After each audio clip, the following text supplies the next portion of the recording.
Friends, Mumbai Indians ఈ IPL 2026 సంవత్సరంలో పూర్తిగా తడబడిందని చెప్పుకోవాలి.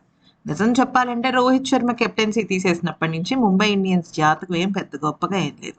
అయితే హార్దిక్ పాండ్యాకి ఏదో అర్జెంటుగా పగ్గాలు ఇచ్చేశారు కానీ హార్దిక్ పాండ్యా పూర్తిగా తడబడిపోతున్నాడు. అయితే ఈ నేపథ్యంలో దాదాపుగా 9 మ్యాచ్లు ఆడిన ముంబై ఇండియన్స్ జట్టు ఇక కేవలం 2 మ్యాచ్లు మాత్రమే గెలిచింది. మొదటి మ్యాచ్ రోహిత్ శర్మ కారణంగా, రెండో మ్యాచ్ తిలక్ వర్మ కారణంగా. ఇక మిగతా ఆటగాళ్ళు ఎవ్వరూ సరిగ్గా రాణించడం లేదు.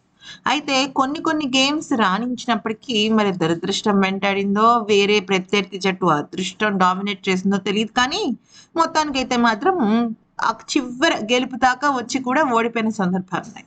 అయితే ఈ నేపథ్యంలో తిలక్ వర్మ స్పందించాడనమాట. ఎందుకంటే ఇంకా ఆల్మోస్ట్ ముంబై ఇండియన్స్ జట్టుకి ప్లే ఆఫ్ అసలు గల్లంతయిపోయినట్టే. అయితే ఇక ఈ క్రమంలో మనం చూసుకున్నట్టయితే తిలక్ వర్మ చెప్పిన మాటలు షాకింగ్‌గా ఉన్నాయి. మా జట్టుకి ఈ ఏడాది పెద్దగా కలిసి రాలేదు. అయితే గతంలో కూడా మేము చాలా సందర్భాలలో మా జట్టు కింద అట్టడుగు స్థాయి నుంచి టాప్ 4కి వెళ్ళిన సందర్భాలు ఉన్నాయి. ఆ మోటివ్‌తోనే మేము చాలా కష్టపడదాం అనుకున్నాం. కానీ బౌలింగ్‌లో, బ్యాటింగ్‌లో ఎవ్వరూ ఆశించినంత మేర రాణించలేకపోయారు.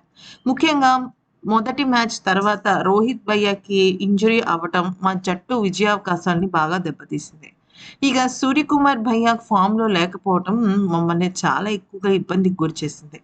అయితే గతంలో తను ఫామ్ తిరిగి వచ్చాడని అనుకున్నాం కానీ అది మాకు వర్కౌట్ కాలేదు. ఇక ఆడాల్సిన విధంగా ఆట జరగకపోవటం, బ్యాటర్స్ రాణించినప్పుడు బౌలర్స్ రాణించకపోవటం, బౌలర్స్ రాణించినప్పుడు బ్యాటింగ్‌లో మేము ఎక్కువ స్కోర్ చేయలేకపోవటం, మిస్ ఫీల్డింగ్ తప్పులు ఇవన్నీ మేము చాలా భారీ మూల్యాన్ని చెల్లించుకోవాల్సిన నేపథ్యం ఏర్పడింది.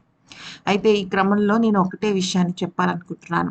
ఖచ్చితంగా ముంబై జట్టు ఈ 5 మ్యాచ్‌లని సీరియస్‌గా తీసుకొని రాబోయే 5 మ్యాచ్‌లని సీరియస్‌గా తీసుకొని, మేము గెలిచి ప్లే ఆఫ్‌కి వెళ్ళటానికి ఉన్న అవకాశాన్ని యూజ్ చేసుకోవాలని అనుకుంటున్నాం.